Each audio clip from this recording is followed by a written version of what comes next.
نحمدہ ونصلی علی رسولہ الکریم، اما بعد۔ معزز سامعین کرام، السلام علیکم ورحمۃ اللہ وبرکاتہ۔ قول اللہ تعالیٰ فی القرآن المجید والفرقان الحمید فی سورۃ القمر، اعوذ باللہ من الشیطان الرجیم، بسم اللہ الرحمن الرحیم۔ وَلَقَدْ يَسَّرْنَا الْقُرْآنَ لِلذِّكْرِ فَهَلْ مِن مُّدَّكِرٍ۔ صدق اللہ المولانا العظیم۔ رب اشرح لی صدری ویسر لی امری واحلل عقدۃ من لسانی یفقہوا قولی۔ اللہم صلی علی محمد وعلی آل محمد کما صلیت علی ابراہیم وعلی آل ابراہیم انک حمید مجید۔ اللہم بارک علی محمد وعلی آل محمد کما بارکت علی ابراہیم وعلی آل ابراہیم انک حمید مجید۔ معزز سامعین کرام، میں نے آپ کے سامنے سورہ قمر کی ایک آیت تلاوت کری ہے جس کا ترجمہ ہے کہ اور ہم نے اس قرآن کو سمجھنے کے لیے آسان کر دیا ہے، تو کوئی ہے جو سوچے سمجھے یا غور و فکر کرے۔ آج کا جو ہمارا موضوع ہے وہ ہے مطالعہ قرآن کی اہمیت، یا مطالعہ قرآن کس طرح کیا جائے، قرآن کو کس طرح سمجھا جائے۔ جیسا کہ میں نے آپ کے سامنے یہ آیت بھی تلاوت کری اسی موضوع کے حوالے سے کہ اللہ تعالیٰ ہمیں خود دعوت دے رہا ہے کہ اور ہم نے اس قرآن کو سمجھنے کے لیے آسان کر دیا ہے۔ اور بہت ساری جگہوں پہ اللہ تعالیٰ قرآن میں بھی کہتا ہے کہ افلا یتدبرون القرآن، کیا یہ لوگ قرآن میں تدبر نہیں کرتے، کیا یہ لوگ قرآن میں غور و فکر نہیں کرتے۔ یہ اللہ تعالیٰ جو ہے وہ ہم سب کے لیے جو ہے وہ ایک سوالیہ نشان چھوڑ رہا ہے۔ آئیے احادیث سے جاننے کی کوشش کرتے ہیں کہ مطالعہ قرآن کی یا قرآن کو پڑھنے کی جو ہے وہ کیا فضیلت ہے یا کیا اہمیت ہے۔ سب سے پہلے بہت مشہور حدیث ہے، حضرت عثمان بن عفان رضی اللہ تعالیٰ عنہ روایت کرتے ہیں کہ نبی مہربان صلی اللہ علیہ وسلم نے فرمایا کہ تم میں سب بہترین شخص وہ ہے، تم میں سب سے بہترین شخص وہ ہے جو قرآن سیکھے اور سکھلائے۔ یعنی کہ قرآن سیکھنا اور سکھانا سب سے بہترین عمل ہے ہمارے پیارے نبی صلی اللہ علیہ وسلم کے نزدیک، کیونکہ جس کتاب کو وہ لے کر آئے، جس دعوت کو وہ لے کر آئے، اس کو سمجھنا اور سمجھانا، اس سے بہتر کام کیا ہوگا۔ تو یہ سب سے پہلی فضیلت ہے۔ پھر اسی طریقے سے یہ بخاری کی روایت میں نے آپ کے سامنے رکھی، اسی طریقے سے ایک اور حدیث ہے، نبی مہربان صلی اللہ علیہ وسلم فرماتے ہیں ان لوگوں کے لیے جو اچھے طریقے سے پڑھتے ہیں اور جو شرم فیل کرتے ہیں جو نہیں پڑھ پاتے صحیح طریقے سے، دونوں کے لیے آپ صلی اللہ علیہ وسلم فرماتے ہیں کہ جو شخص صحت کے ساتھ قرآن کو پڑھتا ہے یا اس کا پڑھنے کا ماہر ہے تو وہ قیامت والے دن نیکوکار فرشتوں کے ساتھ ہوگا، نیکوکار بزرگ فرشتوں کے ساتھ ہوگا۔ اور جو اٹک اٹک کر پڑھتا ہے، یہ تو ایک فضیلت ہے جو اچھے طریقے سے پڑھتا ہے، اس کو سمجھنے کی کوشش کرتا ہے، اور جو اٹک اٹک کر پڑھتا ہے، جو کوشش کر رہا ہے یعنی کہ وہ پڑھ لے اس کو صحیح طریقے سے اور اس میں اس کو پرابلم ہو رہی ہے، اس کے لیے بھی دوہرا اجر ہے۔ یعنی کہ اللہ تعالیٰ موٹیویٹ کر رہا ہے، اللہ کے نبی صلی اللہ علیہ وسلم جو ہے وہ ہمیں موٹیویٹ کر رہے ہیں کہ بھائی قرآن کو جو ہے وہ اگر آپ صحیح طریقے سے بھی نہیں پڑھ سکتے، آپ کسی سے سیکھ رہے ہیں، کوشش کر رہے ہیں، تو اس میں آپ جو ہے نا وہ ہیجان فیل نہیں کریں، آپ پرابلم فیل نہیں کریں، آپ یہ نہیں سمجھیں کہ بھائی خدا نہ خواستہ مجھ سے کوئی گناہ سرزد ہو جائے گا۔ کوشش کریں، جو چیز غلطی مطلب انجانے میں ہو جائے اس کی معافی ہے، لیکن اللہ تعالیٰ کہ نبی صلی اللہ علیہ وسلم موٹیویٹ کر رہے ہیں کہ آپ قرآن جو ہے وہ اٹک اٹک کر بھی پڑھ رہے ہیں تو اس پر دوہرا آ جائے۔ پھر اس کے بعد اس قرآن کو سمجھ کر، اس کے پیغام کو سمجھ کر وہ کام کرنے کی نیت کرنا جس کے لیے آپ صلی اللہ علیہ وسلم کو بھیجا گیا تھا۔ اس حوالے سے حدیث ہے، حضرت عمر رضی اللہ تعالیٰ عنہ روایت کرتے ہیں کہ آپ صلی اللہ علیہ وسلم نے فرمایا کہ اللہ تعالیٰ اس کتاب کی وجہ سے بہت سے لوگوں کو سرفراز کرے گا، بہت سے لوگوں کو اونچا کرے گا، اور اسی کی وجہ سے دوسروں کو ذلیل کرے گا۔ یعنی کہ جو لوگ اس کو تھامیں گے، جو اس کو سمجھیں گے، جو اس پہ عمل کرنے کی کوشش کریں گے، جو اس کو اپنے انفرادی اور اجتماعی معاملات میں نافذ کرنے کی کوشش کریں گے، اللہ تعالیٰ جو ہے وہ ان کو اٹھائے گا، ان کو عزت دے گا، ان کو دوسری قوموں پر فضیلت دے گا۔ اور جو لوگ اس کو چھوڑ دیں گے، مناظروں میں لگ جائیں گے، بحث مباحثے میں لگ جائیں گے، صرف جو ہے وہ اس کو مردے بخشوانے اور مختلف رسومات کی حد تک محدود کر دیں گے، تو پھر اس کا نتیجہ کیا ہوگا؟ پھر ذلت ہی ذلت ہوگی، پھر جو ہے وہ جسے کہتے ہیں کہ دوسری قومیں ہم پر جو ہے وہ غالب آ جائیں گی، اور یہی آج ہو رہا ہے۔ آئیے سیرت کی بھی کچھ واقعات سے جو ہے وہ جاننے کی کوشش کرتے ہیں کہ قرآن کس طرح دلوں پہ اثر کرتا ہے۔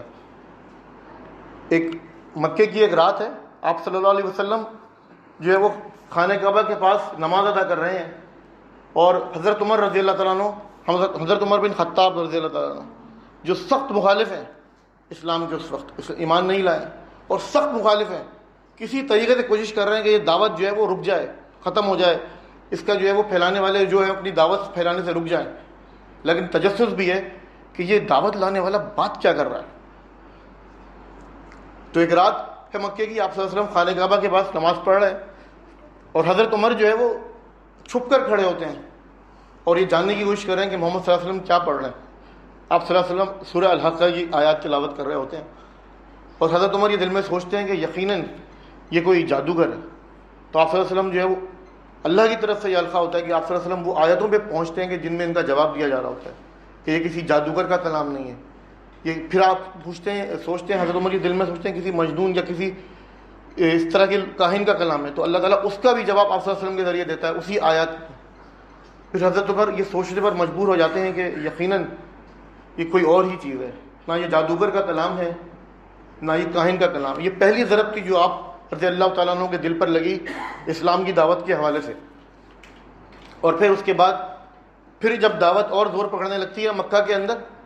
تو حضرت عمر رضی اللہ تعالیٰ عنہ ایک دن اس ارادے سے نکلتے ہیں کہ نعوذ باللہ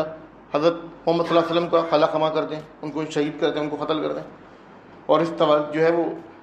ایک گلی سے ننگی تلوار لیے جا رہے ہوتے ہیں تو ایک صاحب ملتے ہیں، بھائی عمر کہاں کا ارادہ ہے؟ کہتے ہیں نعوذ باللہ میں محمد صلی اللہ علیہ وسلم کو قتل کرنے جا رہا ہوں. تو کہتے ہیں بھائی وہاں کہاں جا رہے ہو؟ پہلے اپنے گھر کی خبر تو لو، تمہاری بہن اور بہنوئی جو ایمان لا چکے ہیں. اور حضرت عمر جب اپنی بہن لے جاتے ہیں تو وہ لوگ قرآن کی تلاوت کر رہے ہوتے ہیں. اور پھر حضرت عمر جب آتے ہیں تو وہ لوگ ان کے خوف سے وہ جو ہے وہ قرآن چھپا لیتے ہیں. اور پھر حضرت عمر اپنے بہنوئی کو بہت مارتے ہیں، بہن چھڑانے آتی ہیں تو بہن کو بھی مارتے ہیں. اور جب مار مار کر تھک جاتے ہیں تو پھر کہتے ہیں کہ تم کیا پڑھ رہے تھے؟ تو ان کے بہنوئی اور بہن کہتے ہیں کہ ابھی آپ پاک حالت میں نہیں ہیں، اس قرآن کو ہاتھ لگانے کے لیے جیسے سورہ واقعہ میں لکھا ہے کہ پاک ہونا چاہیے، تو آپ پہلے پاک ہوں پھر ہم آپ کو سنائیں گے. پھر وہ پاک ہو کر آتے ہیں اور ان کے بہن اور بہنوئی قرآن کے چند آیات ان کے سامنے سناتے ہیں. اور پھر حضرت عمر پر وہ آیتیں جو ہے وہ اثر کرتی ہیں. آپ صلی اللہ علیہ وسلم کی دعا قبول ہو جاتی ہے. آپ صلی اللہ علیہ وسلم کی دعا کیا تھی؟ اے اللہ عمر بن حشام یا عمر بن خطاب کسی ایک میں سے جو ہے وہ کسی ایک کو جو ہے وہ اسلام کے دائرے میں لیا. تو دونوں جو ہے وہ مکہ کی پاورفل شخصیات تھیں. اور پھر آپ جو ہے وہ دار ارقم میں جاتے ہیں اور صحابہ کرام جو ہے وہ بیٹھے ہوتے ہیں اور حضور صلی اللہ علیہ وسلم کو خبر دیتے ہیں کہ عمر بن خطاب آ رہے ہیں اور ہاتھ میں ننگی تلوار ہے. آپ صلی اللہ علیہ وسلم فرماتے ہیں کہ آنے دو، جس ارادے سے آئے اس ارادے سے ہم جو ہے وہ ان سے نمٹ لیں گے. اور پھر وہ آپ صلی اللہ علیہ وسلم کے حضور پیش ہوتے ہیں اور کہتے ہیں کہ یا رسول اللہ میں آپ کی دعوت پر ایمان لایا. اور صحابہ کرام رضوان اللہ اجمعین اس قدر پرجوش ہوتے ہیں کہ تکبیر کا نعرہ بلند کرتے ہیں اور مکے کی وادیاں گونج اٹھتی ہیں. اور پھر ہم دیکھتے ہیں کہ خانہ کعبہ میں جب حضرت عمر سب کو لے کے جاتے ہیں اور نماز ادا کرتے ہیں اور جس طرح اسلام کو قوت نصیب ہوتی ہے. تو یہ ہے وہ قرآن جو لوگوں کے دلوں پر اس طرح اثر انداز ہوتا ہے، جو اس کو سمجھ کر پڑھنے کی کوشش کرتے ہیں، جو اس پر غور کرنے کی کوشش کرتے ہیں، جن کو یہ سمجھ میں آتا ہے تو ان کی زندگیاں پلٹ جاتی ہیں. ایک بہت مشہور محدث کا واقعہ ہے کہ وہ ڈاکے مارتے تھے، ہم سب جانتے ہیں لیکن بہت مشہور واقعہ ہے. اور وہ ایک دن ڈاکے مار کے جو ہے وہ گھر سے نکل رہے ہوتے ہیں تو کہیں ایک قرآن کی آیت تلاوت کی جا رہی ہوتی ہے کہ کیا اہل ایمان پر ابھی وہ وقت نہیں آیا کہ ان کے دل اللہ کے ذکر سے پگھل جائیں. جانے وہ کون سا وقت تھا، شاید اللہ کی طرف سے وہ ہدایت کا وقت تھا. ان کے دل پر یہ آیت اس طرح اثر کرتی ہے کہ وہ اسی وقت اس ارادے سے باز آ جاتے ہیں اور پھر اللہ کے دین کے لیے اپنی زندگی کو وقف کرتے ہیں اور تاریخ میں مشہور محدث کے نام سے جانے جاتے ہیں. تو یہ وہ چند باتیں تھیں جس حوالے سے اسی طریقے جو ہے ہمیں پتہ چلتا ہے کہ قرآن کس طرح لوگوں پہ اثر کرتا ہے. اسی طرح حضرت حکیم بن حزام رضی اللہ تعالیٰ عنہ کے ایمان لانے کا واقعہ، جب مکہ میں اور مکہ کے اطراف میں آپ صلی اللہ علیہ وسلم کی دعوت جو ہے وہ پھیل رہی ہوتی ہے تو دور دور سے لوگ جاننے کی کوشش کرتے ہیں بھائی یہ کیا ہے مطلب. اور ہوتا یہ تو اس وقت کہ جب مکہ میں کوئی باہر سے آتا تھا، جیسے آج کل ہمارے یہاں بھی ہوتا ہے نا کہ مطلب کسی کی دعوت اگر مقبول ہونے لگے تو لوگ بولتے ہیں بھائی وہ فلانی کی بات مت سننا، وہ بالکل جو ہے نا وہ جادو کر دیتا ہے یا پھر جو ہے وہ آپ کو اسلام سے بھٹکا دے گا اور جو ہے بالکل جو ہے وہ اس کی بات مت سننا. تو مکہ میں بھی اسی طرح ہوتا تھا کہ جب کوئی باہر سے آتا تھا تو یہ اہل قریش جو تھے، مکہ کے جو سرداران تھے، وہ کیا کرتے تھے، پہلے سب سے پہلے بولتے تھے بھائی ایک بندہ ہے محمد صلی اللہ علیہ وسلم، وہ ایک عجیب دعوت لے کر آیا ہے اور وہ لوگوں کو ماں باپ سے جدا کر رہی ہے، بہن بھائیوں کے درمیان تفرقہ ڈال رہی ہے، اس کی بات تو بالکل نہیں سننا. تو یہ کہتے ہیں کہ بھائی میں نے تو بہت سارے کلام جادوؤں کے سب سنے ہوئے، میں دیکھتا ہوں کیا کہتے ہیں. اور جب آپ ملتے ہیں محمد صلی اللہ علیہ وسلم سے اور جو ہے وہ قرآن سنتے ہیں اور کہتے ہیں کہ بھائی یہ کلام جو ہے، میں نے بہت سارے جو ہے وہ جادوگروں سے ملا ہوں، بہت ساری میں نے اس طرح کے معاملات کیے، یہ ہرگز جو ہے یہ جادو نہیں ہے، نہ ہی یہ کسی کاہن کا کلام ہے، یہ اللہ رب العزت کا کلام ہے اور ایمان لے آتا ہے۔ تو یہ ہے وہ چند باتیں جس سے ہمیں پتہ چلتا ہے کہ قرآن کو جن کو سمجھ میں آتا ہے پھر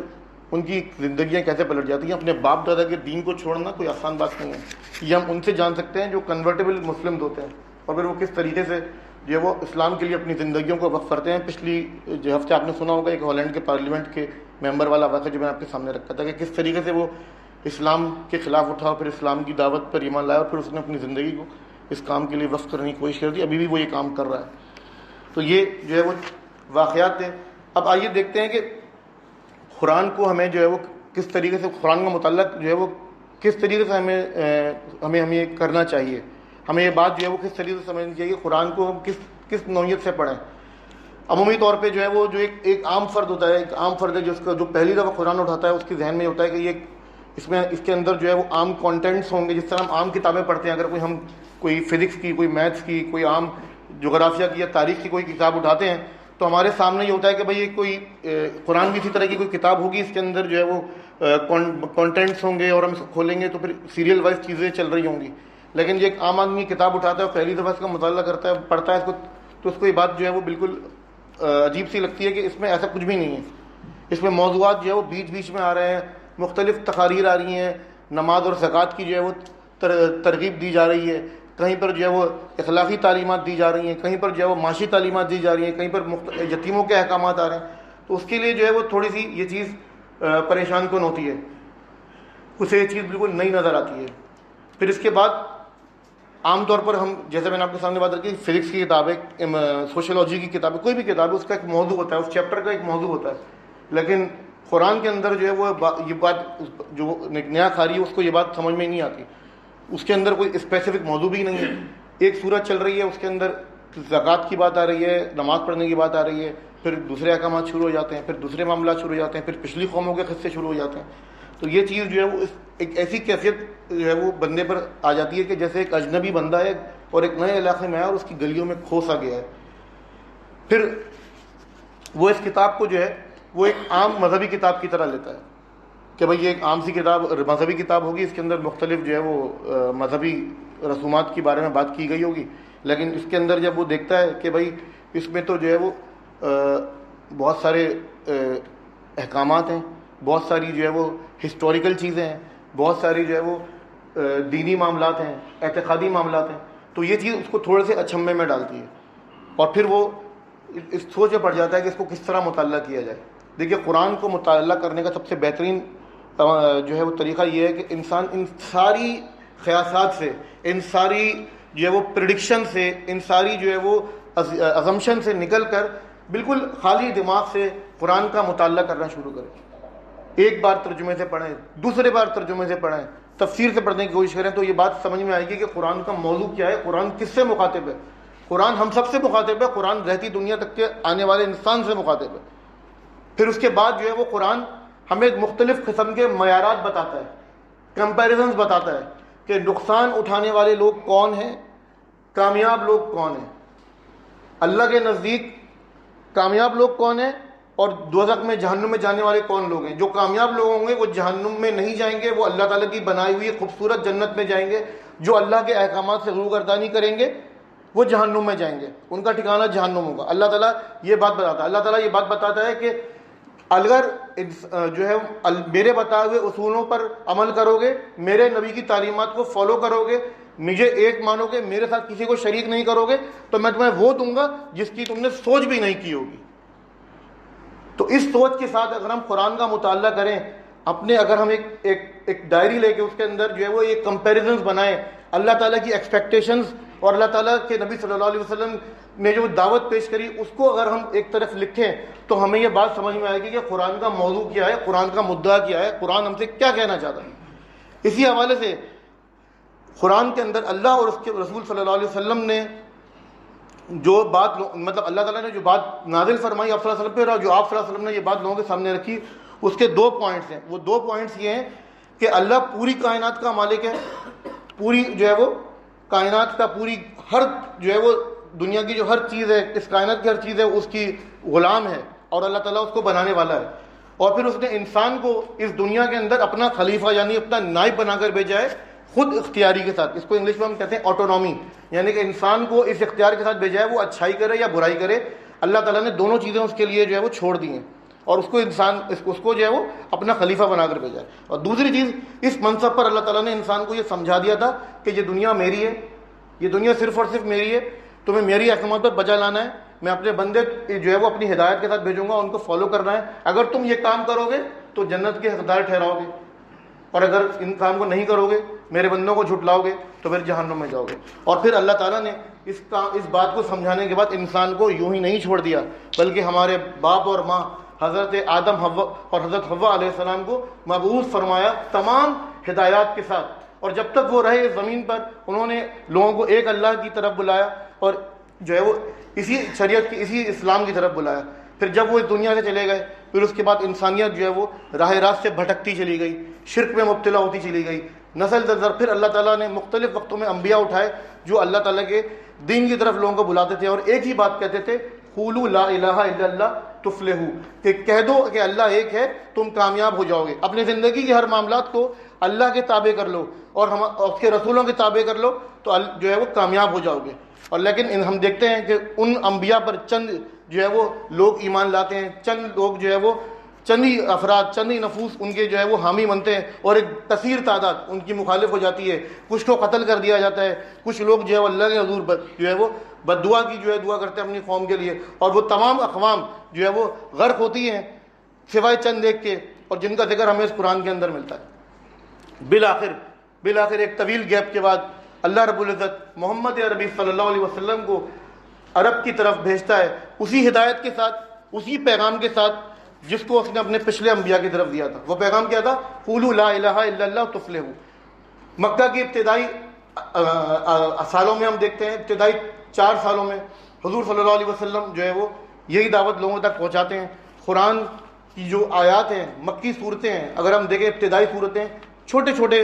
جو ہے وہ پر اثر باتیں، پر اثر خطابات، پر اثر تقاریر، چھوٹی چھوٹی باتیں. یا ایھا الانسان ما غرک بربک الکریم، اے انسان تو یہ کس چیز نے اپنے رب سے غافل کر دیا. تو یہ باتیں جو ہے وہ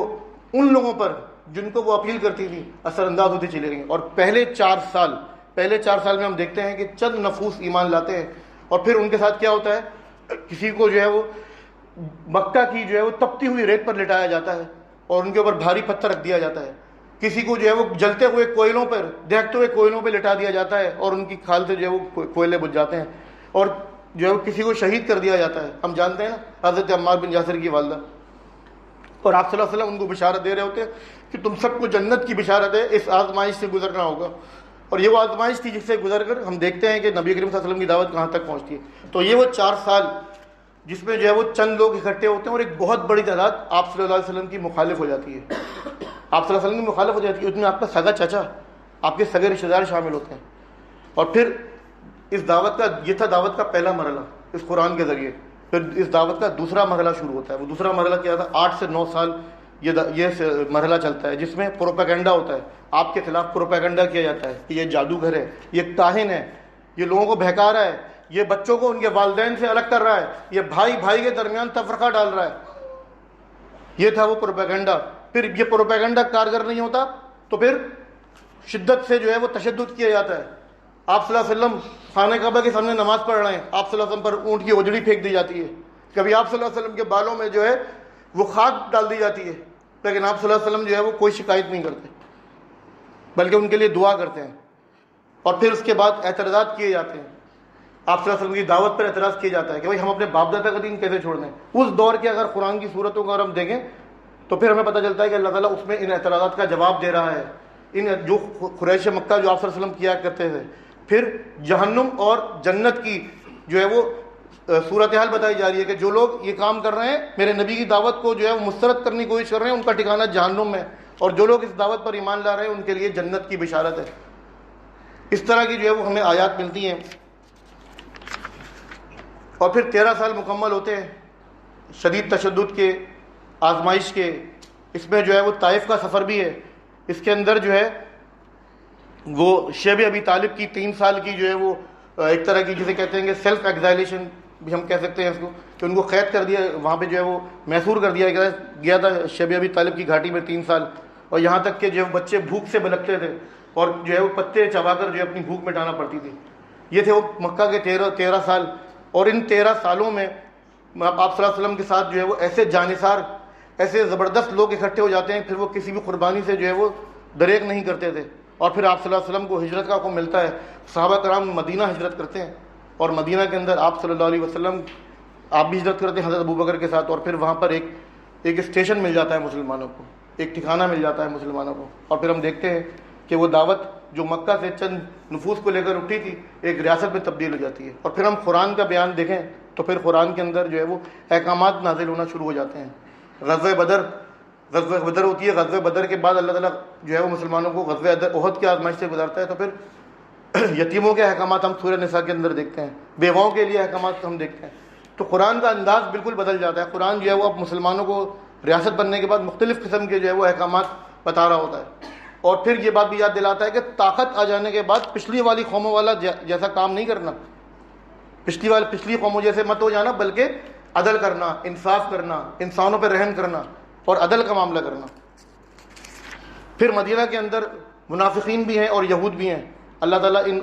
قرآن کی آیات میں بار بار جو ہے وہ بتا رہا ہے کہ منافقین سے کیسا برتاؤ کرنا ہے اور یہود کے ساتھ کس طرح پیش آنا ہے۔ سورہ بقرہ کا اگر ہم مطالعہ کریں تو پوری سورہ بقرہ یہودیوں کی ہسٹری ہے، کہ یہودیوں نے کس طریقے سے جو ہے وہ انبیاء کا قتل کیا، اپنے صلحاء کے ساتھ جو ہے وہ روگردانی کری، ان کی دعوت کا جھٹلایا، اور کس طرح اللہ تعالیٰ کے غضب و غضب کے شکار ہوئے۔ سورہ بقرہ کے اندر یہ پوری چیز موجود ہے۔ پھر اس کے بعد آپ صلی اللہ علیہ وسلم کا ایک جنگ و جدل کا دور شروع ہوتا ہے، ہم دیکھتے ہیں مکہ مدینہ کے اندر، اور بالآخر 23 سال کے اس مختصر سے عرصے میں اللہ رب العزت کے پیغمبر محمد صلی اللہ علیہ وسلم اس دنیا کے سامنے، رہتی دنیا تک کے سامنے قرآن کو قولاً اور عملاً پیش کر کے دکھاتے ہیں، اس قرآن کو قولاً اور عملاً پیش کر کے دکھاتے ہیں۔ تو اس بات سے ہمیں یہ بات پتہ چلتی ہے کہ قرآن جو ہے وہ صرف پڑھنے کی چیز نہیں ہے۔ یہ قرآن جب اپنے نبی صلی اللہ علیہ وسلم پر نازل ہوا تو آپ صلی اللہ علیہ وسلم کہاں موجود تھے؟ آپ صلی اللہ علیہ وسلم غار حرا میں موجود تھے، اور جب جبرائیل علیہ السلام پہلی وحی لے کر آئے تو انہوں نے کیا فرمایا؟ آپ صلی اللہ علیہ وسلم نے کیا فرمایا کہ ماں انا بقاری، میں پڑھا ہوا نہیں ہوں۔ پھر آپ صلی اللہ علیہ وسلم پر پہلی وحی آتی ہے تو پھر آپ دوبارہ غار حرا میں جو ہے وہ سکونت اختیار نہیں کرتے ہیں، پھر اللہ تعالیٰ جو اپنے نبی کو اس غار سے نکال کر میدان عمل میں لا کر کھڑا کر دیتا ہے، اور وہ میدان عمل کیا تھا کہ اللہ تعالیٰ کی ہدایت سے بھٹکی ہوئی اس قوم کو اللہ تعالیٰ کے راستے پر لے کر آؤ۔ یا ایھا المزمل قم فانذر وربک فکبر، اے اوڑھ لپیٹ کر کھڑے ہونے والے کھڑے ہو جاؤ اور اللہ کی کبریائی بیان کرو، جو اس کبریائی کا انکار کر رہے ہیں۔ یہ تھا وہ پیغام۔ اسی لیے مولانا الطاف حسین حاجی رحمۃ اللہ علیہ فرماتے ہیں نا کہ اتر کر ہرا سے سوئے قوم آیا، اتر کر ہرا سے سوئے قوم آیا، اور پھر ایک نسخہ کیمیا ساتھ لایا، کہ وہ نسخہ کیمیا کیا تھا کہ اللہ اور اس کے رسول کے بتائے ہوئے اصولوں کے مطابق انسانی زندگی کی تعمیر، اور پھر اس دنیا کے سامنے 23 سال کے عرصے میں اس قرآن کو قولاً اور عملاً پیش کر کے دکھانا۔ تو عزیز ساتھیوں، ہمیں یہ بات پتہ چلتی ہے کہ مطالعہ قرآن صرف مطالعہ قرآن تک محدود نہ رہے، بلکہ اس قرآن کو پڑھنے کے بعد انسان اپنے آپ کو عملی زندگی میں، پریکٹیکل لائف میں لے کر آئے، اور اس پیغام کو اس بھٹکی ہوئی امت تک پہنچانے کی کوشش کرے، بھٹکی ہوئی قوموں تک جو اس پیغام کو نہیں جانتے، اور اپنی امت جو محمد صلی اللہ علیہ وسلم کی امت ہے ان کو یاد دہانی کروائیں۔ اس کے لیے جو ہے وہ قرآن سرکلز کریں، مل کر قرآن پڑھیں۔ اگر کوئی کہتا ہے کہ بھائی میں آپ کی تفسیر نہیں پڑھتا، بھائی آپ اپنی تفسیر لے کر آ جائیں، میں آپ کے ترجمے سے پڑھ لوں گا، کوئی مسئلہ نہیں ہے۔ قرآن کے تراجم میں چھوٹے موٹے جو ہے وہ اختلافات ہو سکتے ہیں، لیکن بنیادی تعلیم سے کوئی انکار نہیں کرتا۔ تو ضرورت اس بات کی ہے کہ ہم اس قرآن کو سمجھ کر، پڑھ کر اپنی انفرادی اور اجتماعی زندگیوں میں جو ہے وہ نافذ کرنے کی کوشش کریں، تبھی اس کا حق ادا ہو سکتا ہے جس کا مطالبہ ہمارا دین ہم سے کرتا ہے۔ انشاءاللہ تعالیٰ اس حوالے سے کچھ اور باتیں ہیں، اللہ نے چاہا تو میں اگلے جو میں رکھنے کی کوشش کروں گا۔ اللہ تعالیٰ سے دعا ہے کہ اللہ تعالیٰ ہمیں آج جو ہم نے باتیں سنی ہیں مطالعہ قرآن کے بارے میں، اللہ تعالیٰ ہمیں اس کو سمجھ کر مطالعہ قرآن کرنے کی اور ہم کو اس تک لوگوں تک آگے پہنچانے کی توفیق عطا فرمائے۔ واخر الدعوانا ان الحمد للہ رب العالمین.